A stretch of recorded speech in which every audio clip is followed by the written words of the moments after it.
taboo on education for Yazidi girls.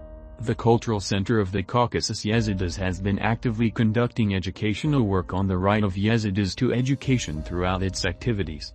This is especially true for the right and accessibility of education for girls. It goes without saying that the progress and prosperity of the Yazidi nation largely depend on education. Education is the basis of the structure and quality of any nationality. It is the most powerful tool for change.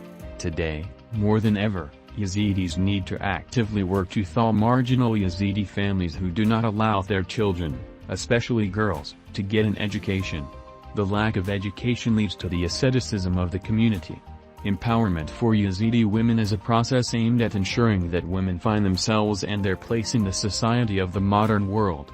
If the conservative views of the Yazidi patriarchal system do not change, then soon we will see a picture of how Yazidi women will be marginalized.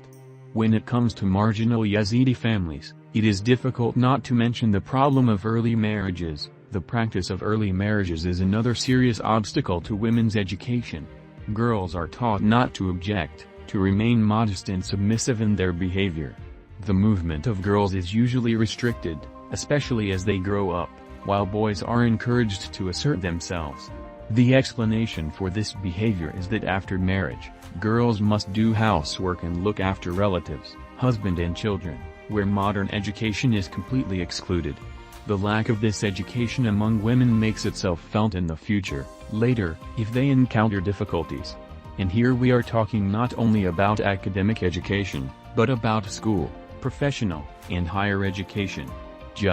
Most often such families are not allowed to receive even a school education. As a result, the Yazidi community forms such a picture. If you are lucky to be born a boy in a marginal Yazidi family, then you have a chance to get an education, but if you are a girl, then everything is clear without words. Discrimination in such families in relation to the female sex does not strengthen, but only hinders the Yazidi community.